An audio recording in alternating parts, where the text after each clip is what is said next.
Hello everyone, this is Astrology once again bringing you another video in my transit series. Join me on this journey. Sign up, share and subscribe. Should you have any queries or questions at the end of this video, drop me a line at zeta55@outlook.com or check me on my blog at zetastrology.com. Okay, we start with your visual for the period 15th August to the 4th of September 22 by way of the selection of the cards for the tarot spread.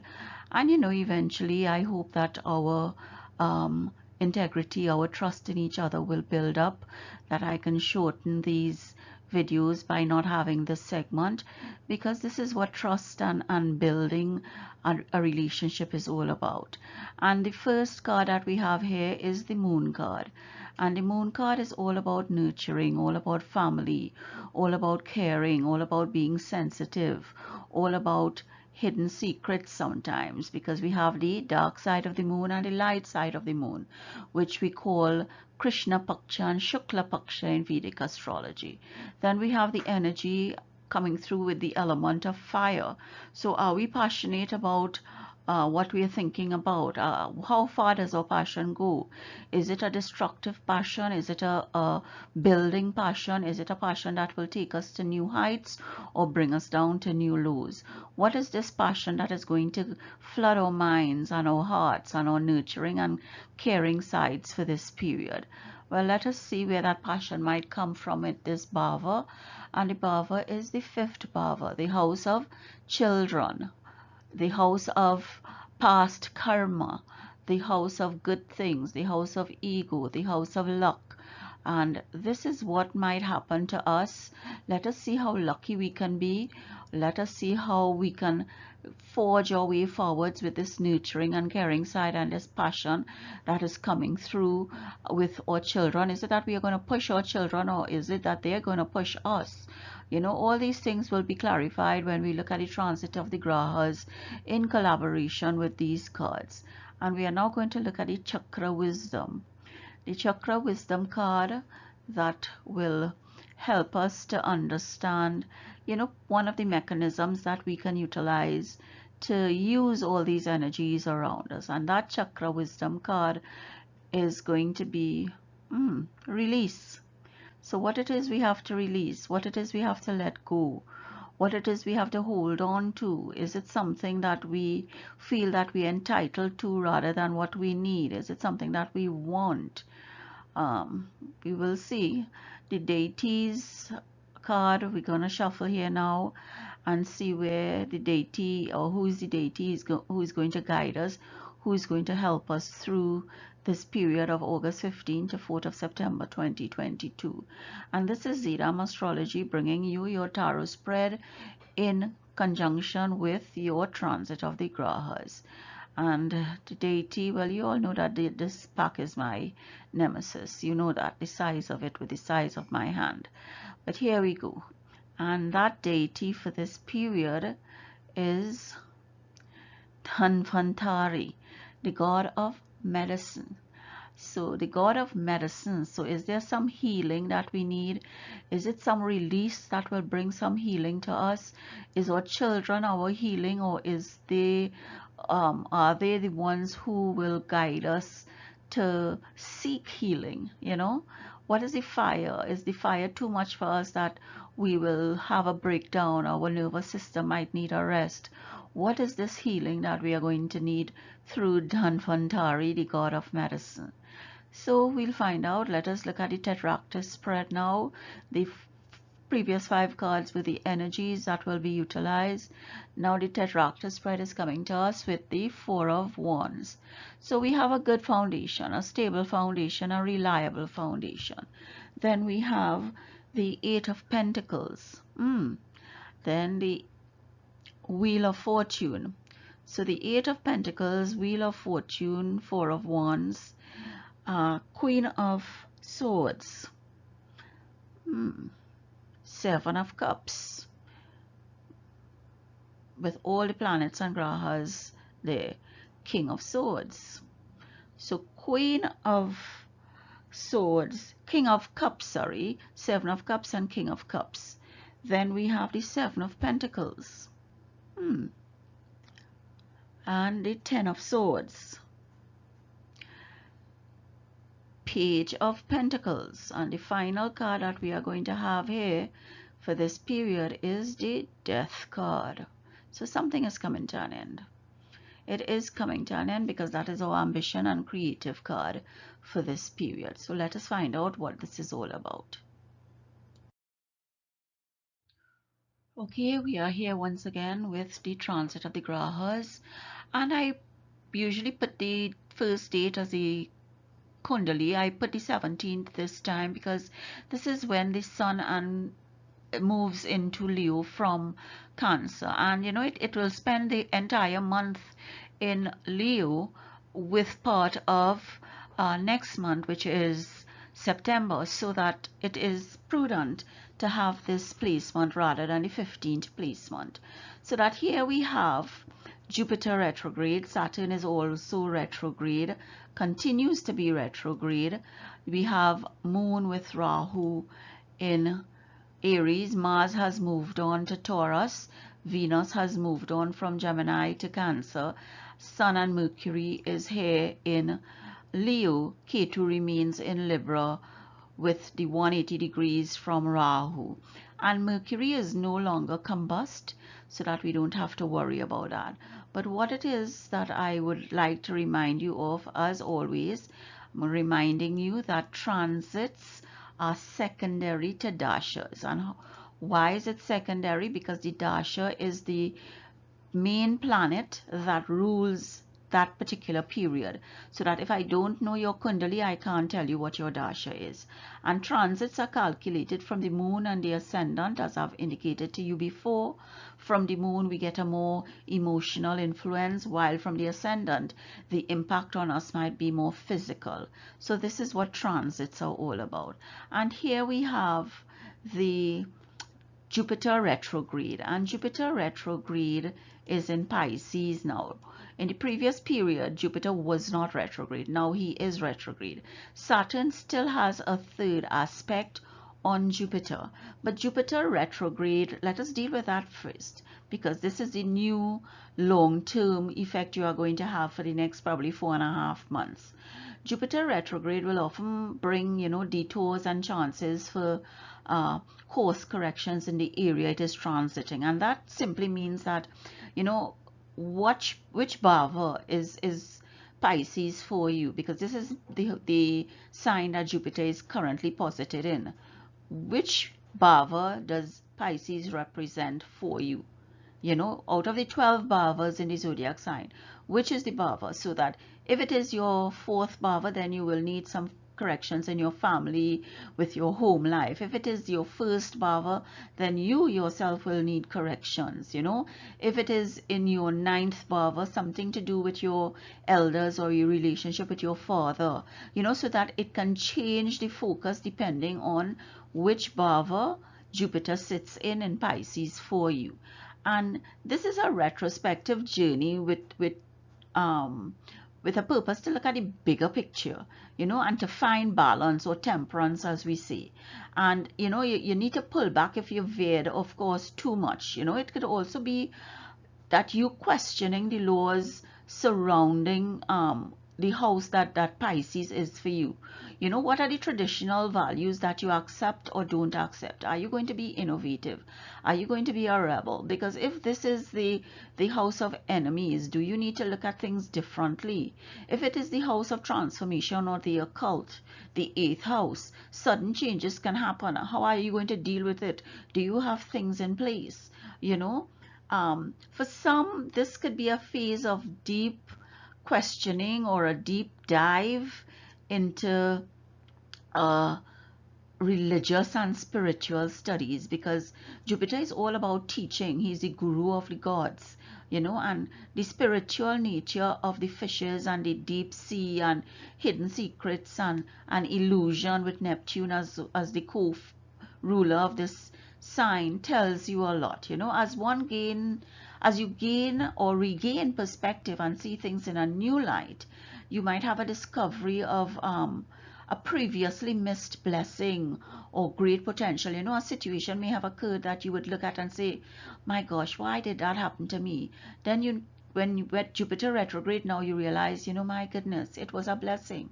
It was a blessing in disguise. And you know, you have to thank Bhagwan for showing you that in this period. You know, there could even be a realization of good fortune in a situation that previously seemed beyond your capacity to handle or to understand. You know, there's a deep sense of restoration or reaffirming your faith in yourself, because this is all about introspection. Even though Jupiter is retrograde, it's about introspection, as we said in the last period, because it's an inner journey of self-realization and you know, a greater awareness.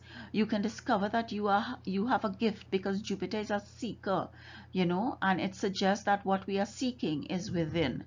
And sometimes here too, in this period, because Jupiter is retrograde, just as Saturn is retrograde and gave us a chance, or is giving us a chance to redo and regroup, Jupiter is giving us a chance to complete those projects that we didn't complete. You know, go back to school, finish your education, take a trip that you had postponed, or make a connection with somebody in your past who you think will give you that inner peace and harmony. You know, it's a good time to take spiritual or psychology courses, you know, to gain a better perspective on life.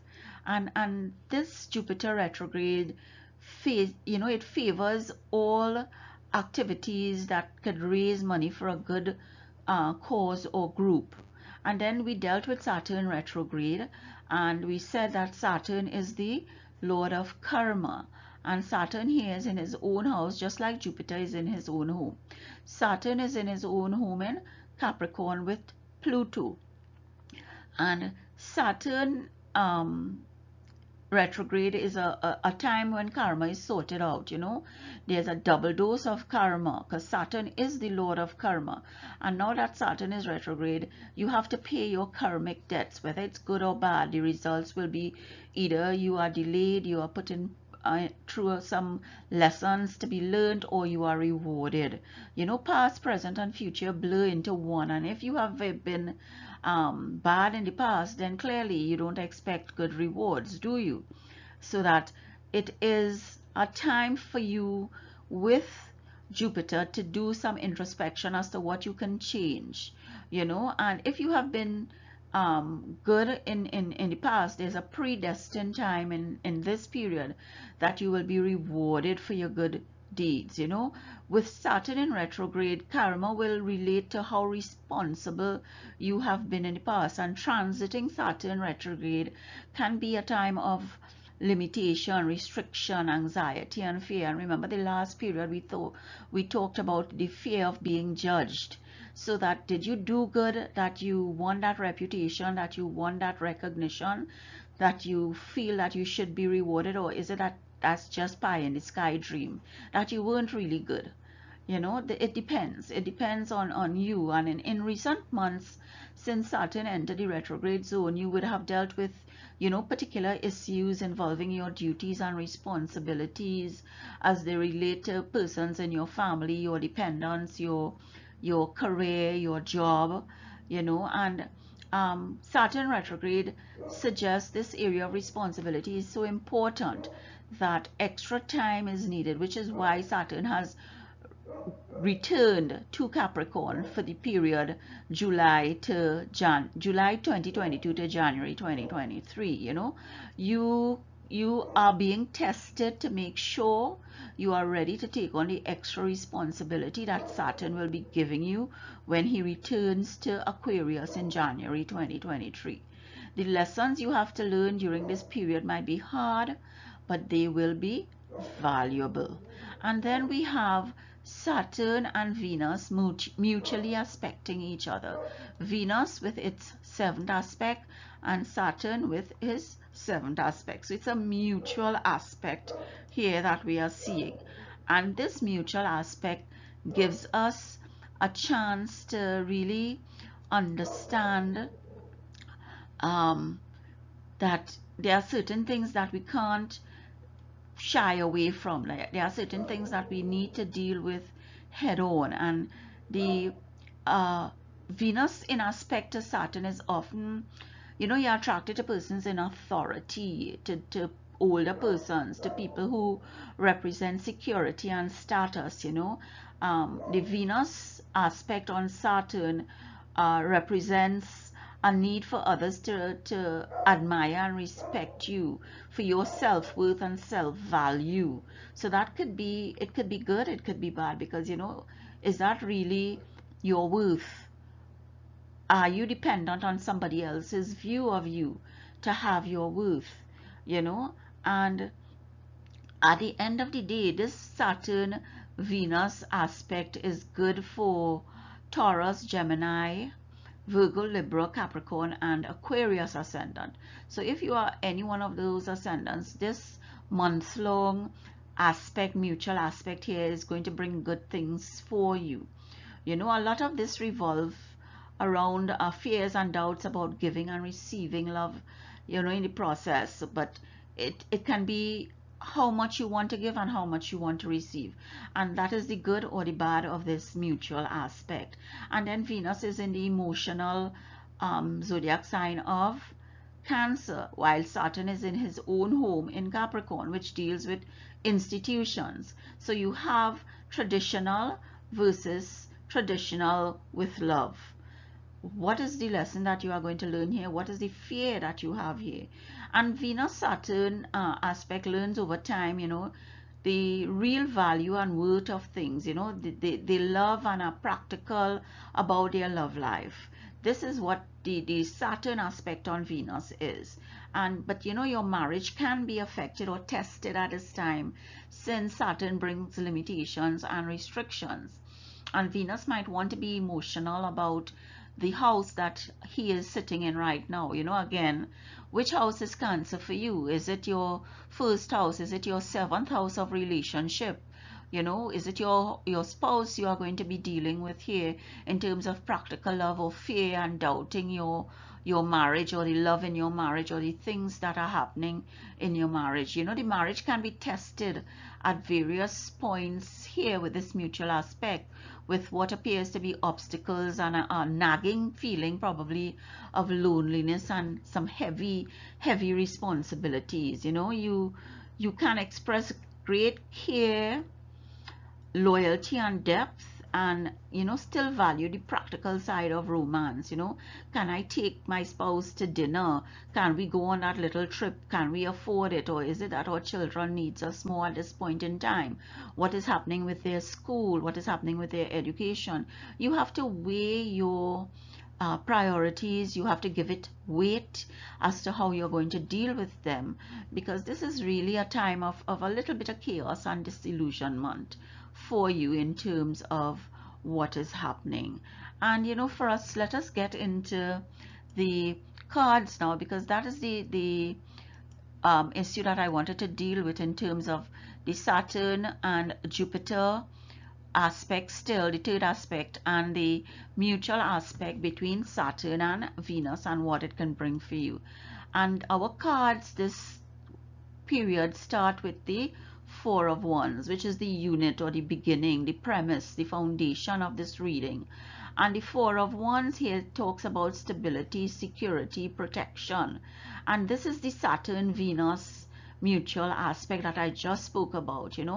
Your love of luxuries, your love of doing the good things in life, taking that trip, spending that money, buying that new car, trading in your old one. It all depends on the restrictions and limitations that Saturn is going to bring to you to give you that stable foundation.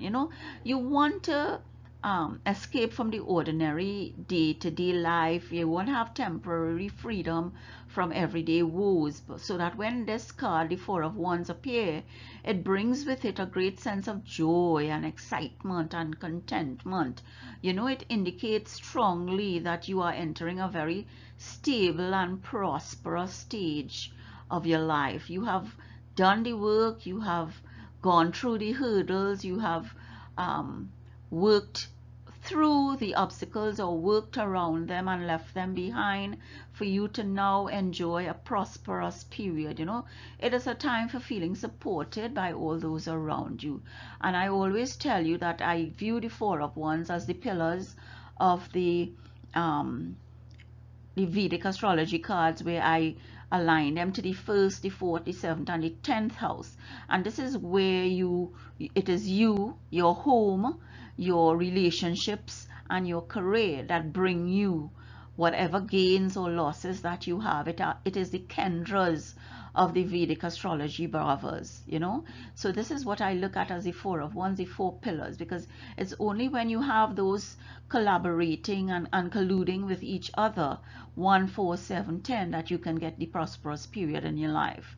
And the Four of Wands is also viewed as the vacation card, and its presence here can probably suggest that you want to take that much needed rest and a break from the daily grinds, because the Wands is governed by the fire element, and that is all about activity, passion, go to, gung ho.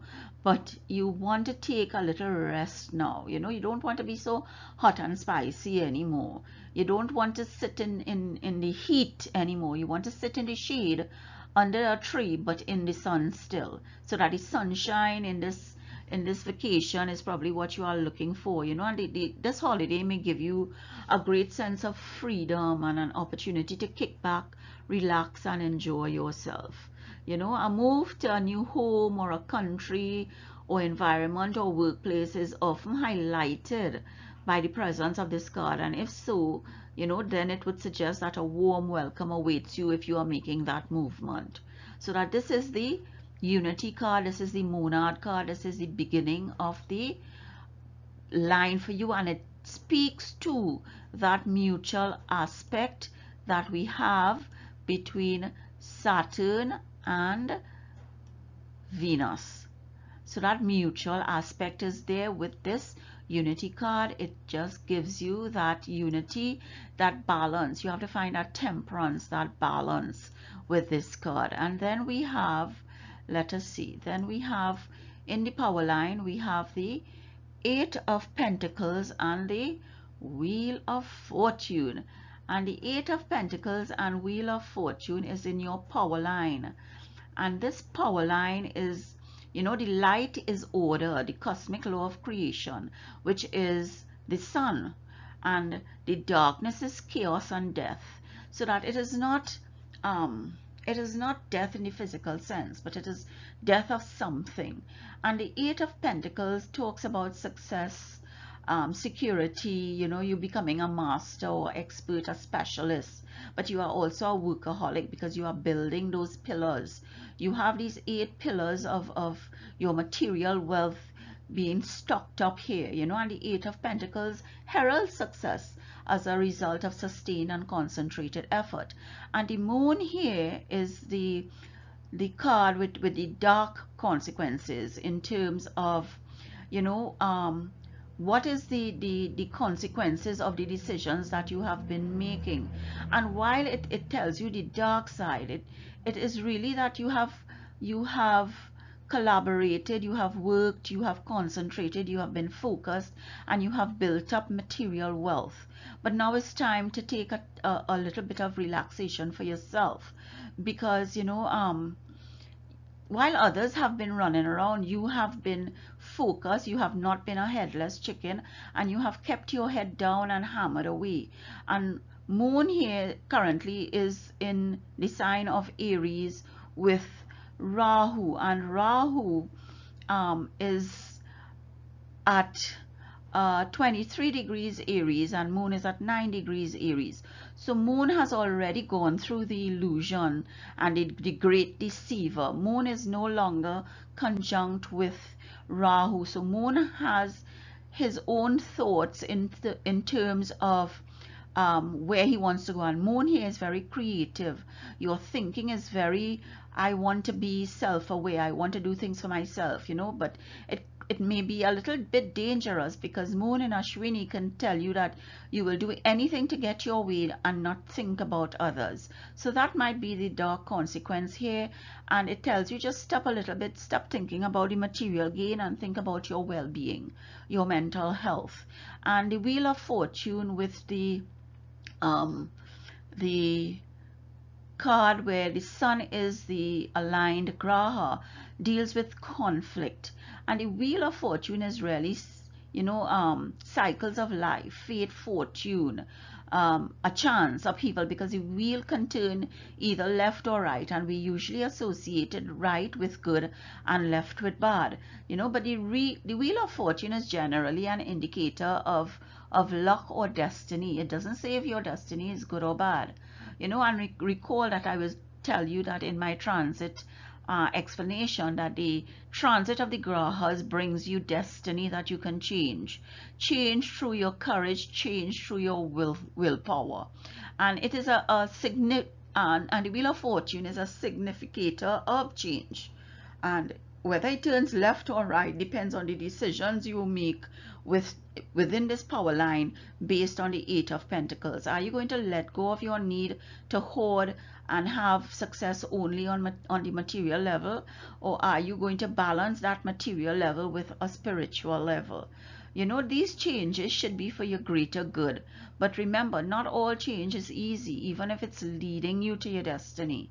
And the Wheel of Fortune signals that the universe is working in your favor to help you reach your goals, so that you have to make the decision that you want to reach your goals. And sun right now, sun is in the sun is in his own home in Leo. So sun is very powerful and comfortable here now. So the Wheel of Fortune here is probably as an indicator of good fortune and things that you can do. You would have that authority and that leadership to gain that fortune and good luck, and your destiny can change by your courage, because sun is well posited in Leo, his own home. And then we go to the harmony line, where we have Moon again, Mercury, and Pallas, which is one of the goddess of Athena, the goddess of wisdom, Athena's name. And in the harmony line, we have here the Queen of Swords. And the Queen of Swords tells us that this is the destroyer. What do we have to let go? What is to be removed for us to move forward? And we have to be realistic and discerning, and that if we receive constructive criticism, then we will do well to listen to it. We have to be open to somebody with the intellect and wisdom of the Queen of Swords telling us to do something, and listening and opening ourselves to that opportunity to make that decision. And it can also represent us having to be open-minded and self-reliant. It can tell us that we might be suppressing some kind of pain or sadness from past events. But the Queen of Wands represents a mature female or feminine person who is quite forthright and supportive. So you might get this person from Aquarius, Gemini, or Libra, because these are the air signs. And at the end of the day, this person who's coming into your life has experienced the loss and suffering and the indecisiveness that you have on your mind or your table right now, and she will always defend you if you cannot defend yourself. This is a friend. This is a friend that we're talking about, and Moon here is going to be very creative and wanting to help you. So this is the person that you're thinking about, this person who you probably need to go to get some help or to get some advice. Because remember, Jupiter is retrograde right now, and the Guru here is giving you a chance to correct your education, correct what you have learned, and it comes from the Queen of Swords. She has a strong empathy and is a great person to have in your corner when you feel vulnerable or you want somebody to help you, be at your back, as we say, so that this person is principled, independent, and capable of helping you. And then we go to the Sustainer, what helps you maintain a balanced life. And we have the Seven of Cups here, and the Seven of Cups is is represented through Mercury, and Mercury is in Leo with Sun, but Mercury is no longer combust. So your communication skills are going to be off the charts, because it's going to be very authoritative, very leader-like, very confident, because you are confident in your speech, you are confident in your communication. And the Seven of Cups represents having a lot of options to choose from, you know, or multiple possibilities that can be open to you, so that it is an indication that you have so many choices or so many things going on at once that you may become a little overwhelmed or unable to focus properly. And this might be the influence of Mercury in Leo, which is ruled by the Sun, so that you might need to temper it a little bit, but you know, you wouldn't say anything wrong or bad, but it might be taken a little more willful and aggressive than you want it to be, even though you're saying the right thing. So you need to limit the amount of things that you say and do, or that you are taking on, to a manageable amount. You know, if you want to go on trips or take that time out for yourself, do it, you know, on a phased basis. Don't do it every day, or on the spur of the moment. There is no point in agreeing to do things if you can't give them the time and attention they deserve. So try to be realistic and commit to only the amount, or the things that you can handle at this point in time. And the Seven of Cups can also, you know, signify that you might be indulging in wishful thinking, in fantasies, or living in a dream world, you know. And it indicates that you need to make a decision in your life, and to realistically look at where you are, where you want to go, and how you want to do it. You know, take proactive steps to make your situation better, and proactive in terms of realistic and logical. And we have the King of Cups coming in here at the Goddess of Wisdom with Palace in the Harmony line. And the King of Cups is also all about controlling your imagination, you know. It's a great tool, and this is what drives you in the direction. And the King of Cups represent kindness, compassion, and wisdom. And you know, you have to find the balance between your mind and your heart. So your mind may be telling you that this Eight of Pentacles is where you want to be. You want to keep building on the material level. But your heart is telling you that if you continue that way, your power line may not sustain itself. You know, you may not be where you want to be in the long run. So that you have to accept the change, that you cannot decipher, that you need the wisdom and to take a step back. You know, you should be gaining a deeper level of emotional maturity at this point in time, with the King of Cups appearing here.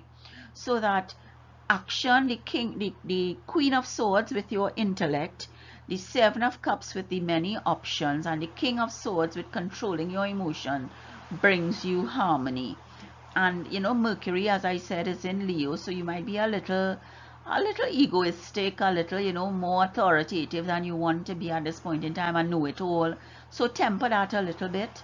Understand that your communication, while correct, and you know that what you are saying is right, it may not be received in the way that you want it to receive.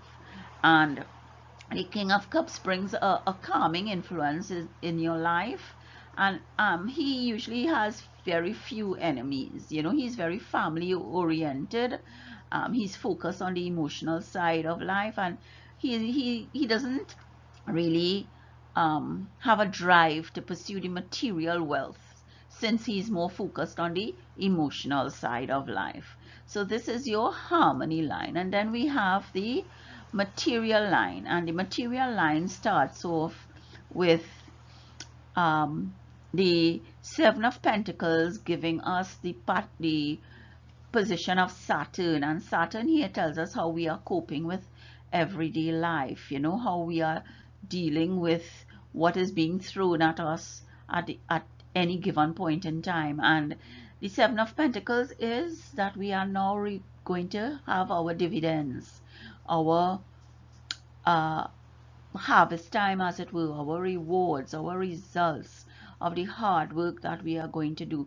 Success is only a short distance away, and you have probably been seeing signs of it for quite some time now, so that now you can accept that success is going to be for you through the Seven of Pentacles. You have nurtured, you have cared, you have toiled, you have done good in the past for you to come to this everyday world now where you are just short of getting that victory. You are not exactly there yet. You have to attend to certain things before, because Saturn retrograde is giving you a chance to redo, to regroup, to correct. And Jupiter is also retrograde, giving you that chance to correct things from your past. The Seven of Pentacles does not bring success lightly. You have worked extremely hard to get to this stage. Determination, conviction, commitment have dragged you through some pretty grim stages in your life. But now this is a chance for you to demand that your resources work for you, that although you were going through tough times, you never gave up. You have stuck to the course, and now you are going to get your rewards. And remember, Saturn delays, but he does not deny. And then we have the Ten of Swords in the exploration of your emotions. Venus is there. And remember, Venus is here in Cancer. Venus is here in Cancer, in the zodiac sign of Cancer, which is the water sign, which is all about your emotions, which is all about your nurturing, your sensitive side, where your family, your mother, your relationships with your home are being viewed. And here you feel that you may need the death of a situation here. It's you feel mentally and physically exhausted, because the strain of holding in your emotions, the strain of dealing with the emotional side of where Venus is posited for this period is going to take its toll on you. You're going to feel stressed and worried for this period, because you have now realized how you have taken on responsibilities that have brought you mental and physical collapse. You have thinking about things on the practical side of Saturn, with the mutual aspect. The practical side of Saturn mutually aspecting Venus here gives you that insight as to, wow, I need to be a little limited and restricted in my emotional support at this point in time.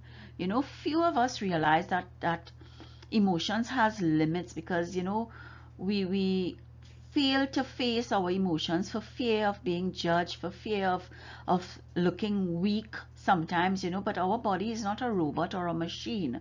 We are human, and we offer. And probably at this point in time, you might run around thinking, I can't take any more, I've had enough, this is the end, I can't cope with this any longer. But once you deal with the issue, it's forgotten. It's like women like us, when we have children, the pain of childbirth is there for that period when, wow, you don't want this pain, you want to slash things, you want to knock down your husband for putting you through this, even though it's both of you who brought on the situation. But that is how you feel. And as soon as you see that child, as soon as you hold that baby in your arms, that pain is forgotten. It's not there any longer. You don't know where it went. And God is great. That is what God does for us. We have to go through the lessons, we have to feel the pain, but once we learn our lessons and do the right thing, we get our reward, we get our success. And this is what the Ten of Swords is telling you here right now. And then what is the current strategies that we have to go through in this period for us to understand our thoughts concerning our goals? And this card is aligned with Jupiter, and it is the Page of Pentacles. And the Page of Pentacles is the most mature of all the page cards in the tarot deck, and it is representative of a kind of a childish relationship with the world. And Jupiter is retrograde here. So is it that the Page of Pentacles is bringing us news that we understand the relationship between having a good relationship with our material possessions, that we know how to handle our material possessions. Is this what is the message here? But Jupiter is retrograde right now, and that might be kind of iffy or dicey, because he's giving us a chance to redo. So we didn't do the correct thing in the previous period, and Jupiter is now giving us a chance to redo that choice that we made about our material assets and resources. That he's telling us that with the Eight of Pentacles, we have enough, we have hoarded, we have built, we have a stable and a foundational input in our material resources. But the Page of Pentacles is bringing news now that we need to have a balance between relationships, and the relationship here is about ourselves, because we have the two planets, Saturn and Jupiter, retrograde. And remember, Saturn is the slowest, Jupiter is the next in line after Rahu and Ketu, because Jupiter moves once every year, Saturn moves once every 2.5 years from sign to sign. So that these are the lessons, the long-lasting and long-term lessons that we have to learn. And the Page of Pentacles is the bearer of good news in such as money, business, education, career, property, or health. So that good news is coming to us because we made the solid foundation through the Eight of Pentacles, and it's telling us to decide what we really want and go for it. Jump in and seize your opportunity while you can. And these cards are telling us with the Wheel of Fortune, what is the opportunity? Are we going to go left or right? You may find yourself thinking about your long-term future when it appears. It can represent a young person or a child who is grounded, loyal, responsible, dependable. You might have children, and one of your child is like that. Not the flighty, flirty person who has self-control but no heart. And they may be an earth sign such as Taurus, Virgo, or Capricorn. And then we come to the Death card, which holds the position of your will and your ambition, and it is the card of Mars. And Mars is in Venus right now, and Mars in Venus is in a neutral position. But remember, Mars with Venus here in Taurus shows you that Mars is in a stable place. Taurus is the bull, he's stubborn, but Taurus itself is an earth sign which is stable, reliable, stubborn at times. So that Mars is kind of a little restrained and held back right now. That death is going to come, but not in a physical sense. Death is all about a spiritual transformation, a time of change and a new beginning. The transformation and change can be difficult, unexpected, sudden, or even traumatic, but it will bring a new lease on life. So it is best to not resist the change the Death Tarot card brings. And this Mars card is telling you that even the change that is going to be brought is going to still have you on a reliable footing, a reliable foundation, because Mars here is straight to the Unity card. The Unity card is telling you that Mars is in a stable position in Taurus. So it clarifies that death, even though the changes will be coming, death is still going to bring a stable or stability to you in your resources, in your life, in the way that you are dealing with life at this point in time. So embrace the change, embrace the transformation, get that fresh start. A Death card transformation can be a bit of shock to the system, but ultimately it's a positive one. And the Death card stands for sweeping change and transformation, which can often feel like death, when its force or impact hits you hard, because it's so sudden, it is so 360 turn that you feel that, whoa, I can't see, or I didn't really see this coming. But you know what, let me embrace it, let me deal with it on a daily basis, let me understand that these little deaths are going to be good for me. That you know, it's a learning, it's a developing, you know. These are the experiences in life, and you know, you have to accept it, because these occasions brings you new beginning, you know. But along with the new comes the old, and along with beginnings comes ending. So therefore, you know, you have to understand that transition involves a death before the rebirth process. And this is what the cards and the transit of the grahas brings for you. And the energy here is in the fifth house, and it speaks of romance, and romance here is Venus, you know, and children. So probably Venus sitting in Cancer right now is your fifth house. I don't know for you, but if it's in your fifth house, you know, you have to trust your child right now. You have to trust your child in making the right decision, in understanding what their needs are and what their creative will is going to bring for them. So that the fifth house is all about karma from the past, good deeds from the past. So if you had done good deeds in the past, this fifth house is going to bring that karmic debt for you. And probably Saturn is sitting in your fifth house, telling you that he's giving you a chance to do it dramatically, to change, to redo and regroup, because good things are coming your way. And fire, we spoke about fire in terms of the element, so that you have the energy and passion here. But this Mars card is kind of restricted right now in Taurus, because Taurus is an earthly card, it's not a fire card.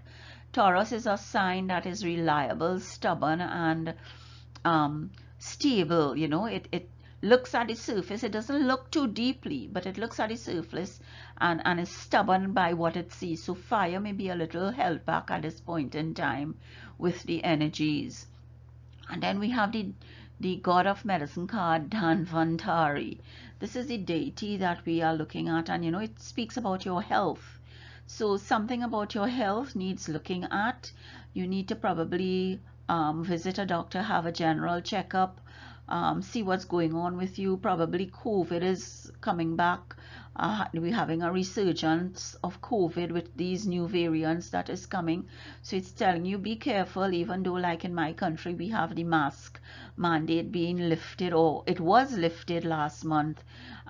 We still have to be careful about wearing masks. I still do. I am very conscious of what is out there and what has not been completely cleared from our environment. So, you know, be a little careful about of your health and what may be coming still with this god of medicine, Dhanvantari. And we have release.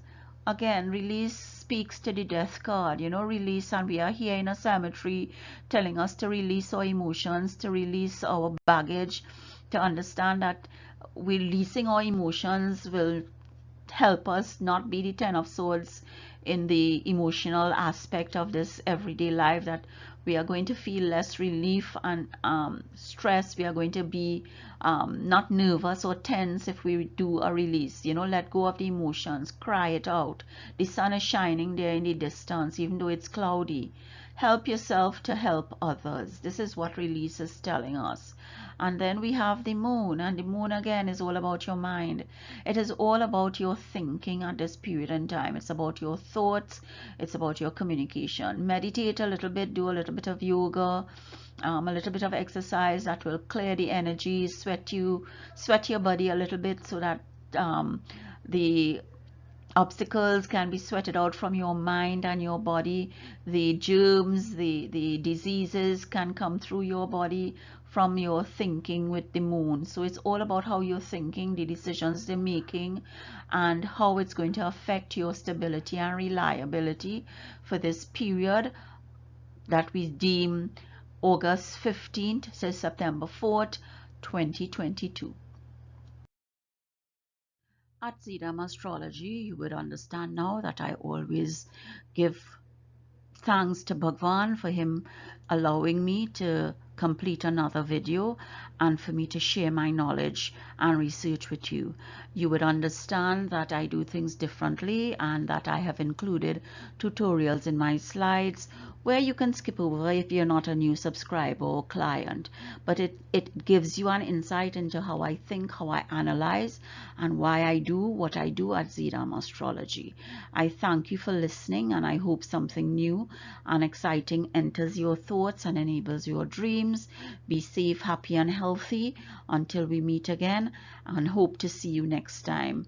Bye. Okay, at ZDAM Astrology, you know that I do things differently in regard to the transit of the analysis of the grahas or the planets.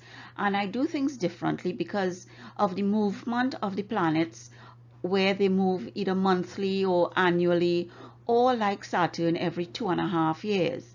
And one of the reasons is that I don't want to give you a routine or boring or just say the same thing over and over again. And I have utilized the union of tarot and Vedic astrology as a method for my analysis in Patra Kundali reading and analysis at ZDAM Astrology. And this is just a visual for you to understand a little bit of what I'm doing. This is a Kundali or birth chart taken of somebody who is born on May 17th, 1945. And this is their natal chart. And the natal chart shows the ascendant in Leo with Jupiter. So the ascendant in Leo immediately denotes that Leo becomes the first bhava, the first house, the house about you and yourself. Then we have Ketu here in Sagittarius, which is the 5th house. Then we go to Venus and Mars in Jupiter, Mercury in Aries, Sun in Taurus, Rahu and Saturn in Gemini, Moon in Cancer. So you go clockwise in this chart. And this is your natal chart. This is a chart that you cannot change because this is your date and time of birth, predestined for you. This is your fate. This is your lineage. This is your bloodline. This is your ancestor. And with it comes karma from the past life, deeds that were left undone. And it presents itself here for you as your soul's mission. What is it you came on this earth to do on May 17th, 1945? So this is your natal chart, right? And if I don't have your natal chart, then I don't know where your ascendant is, what is your first house, and where the planets are posited for you. And then we come to the transit of the grahas, which is what I do for you on this bi-weekly basis. And this transit, these grahas placement are just arbitrary, you know, it's just to give you a visual. And let's just say that this transit grahas on the day that I'm doing this video on the 17th, that the transit of the grahas reads as how these are. We find Mars in Virgo. Mars is in Virgo, Venus is in Libra, Sun is in Sagittarius, and so forth, so on, so that you see the difference to the natal placement. And when we do transits, transit comes secondary to your dasha. And for the Vedic persons who are aware of what that is, it's just a cycle of life for others. It's a cycle of life that tells you this is the planet or graha that is the main person for you in this period of life. And each graha has a different timeline. So that if I don't even know your Mahadasha, then it makes it even more difficult for me to target you specifically or personally for the transit. This is why I don't do daily horoscopes, and this is why the transit of the grahas in my videos are just generic. It's general. It tells you what the planet is going to give out for that period on that sign. It doesn't speak about the houses. You know, this might be the potential energy for this planet based on its aspects or its placement in the zodiac. It has nothing to do with the bhavas or you specifically, because I don't have your natal chart, so that your natal chart is the foundation for you. You know, it is the foundation that we as astrologers must have for these readings to be targeted to you. So if something resonates in these transits for you and you want to know further about you specifically, then you need to request a chart from Zidam Astrology for us to give you that analysis specific to you. So this is the natal and transit. And then I deal with, well, this is just another visual of the zodiac signs. And I put this up here because then I deal with the Dharma Trikona in my tarot readings. And the Dharma Trikona really deals with the fire, earth, air, and water trines. And the Dharma Trikona is your first, fifth, and ninth house. So in this chart here that we are seeing, in this chart we have the ascendant here in Leo. So Leo becomes your first house. Leo being your first house, it would mean Sagittarius is your fifth house. Aries is your ninth house. So this is the Dharma Trikona for the fire trine when Leo is your first house. If Aries was your first house, then Aries will be 1, Leo will be 5, and Sagittarius will be 9. Now with Dharma Trikona, I use the Dharma Trikona because Dharma Trikona is the spiritual angle of your of the aspects of your soul. You know, your first house is your soul's mission. The fifth house is the accumulated merit from past lives, whether it's good or bad, and that is punya purva, as we say in Vedic astrology. And the ninth house is the manifestation of past karma, so that you have those things coming forth in this life for you. And the tradition holds that your dharma is the primary aim of your human life, in this janam. Since your Dharma Trikona gives you the foundation which you develop wisdom and your discretion to pursue the other 3 Trikonas that we find in Vedic astrology. And those Trikonas are the Artha Trikona, the Kama Trikona, and the Moksha Trikona. And the houses here, the Artha Trikona starts with house number 2, then it goes to 6 and 10. Kama starts with 3 and Moksha starts with 4, and it's all 159 apart but starts at these houses. So your Artha Trikona here for this Kundali that is up here, the second house here is Virgo. So Virgo is going to be your second house, and then the 6th house and the 10th house will create that Artha Trikona, which is wealth, Kama Trikona, which is happiness, and Moksha Trikona, which is liberation. But I don't deal with those specifically in my tarot reading because I focus on the Dharma Trikona because that's your foundation and it's the primary aim of the Purusha Shata, or the zodiac signs in Hindi religion. And then, you know, as we look at the tarot deck, we see wands, pentacles, swords, and cups. And these relate to fire, earth, air, and water. So that we have the fire, earth, air, and water in the tarot deck. We have the fire, earth, air, and water trines in the Dharma Trikona and in the 3 other Trikonas that I showed you. But this is where it comes together. This is the commonality. This is where I feel comfortable in using it.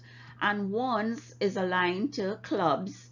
Pentacles and earth is aligned to diamonds. Sword is aligned to spades. And cups is aligned to hearts in the normal playing deck. And as I said, this is fire, earth, air, and water, and this is the source code of astrology.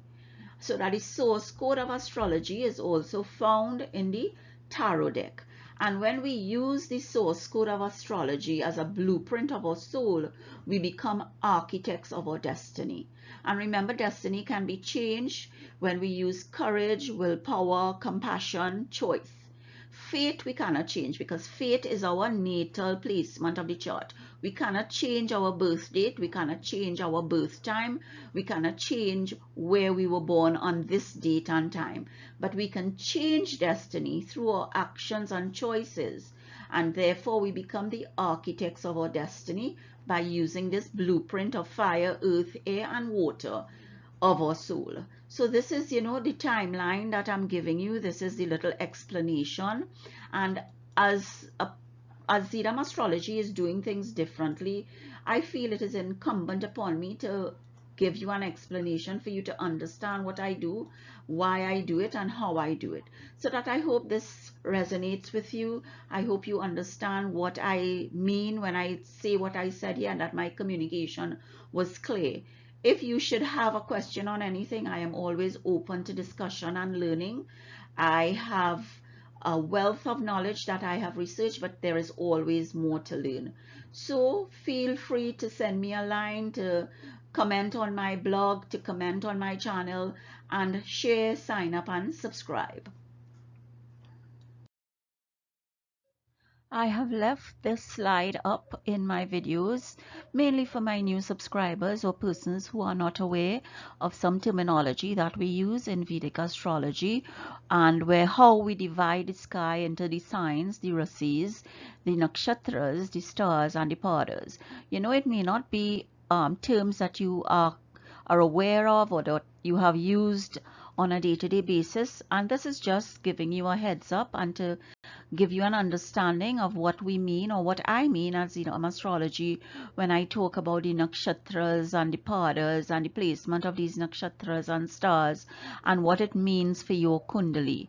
So join me on this journey and request your report or your kundali so that you can understand what the stars and the universe have in store for you.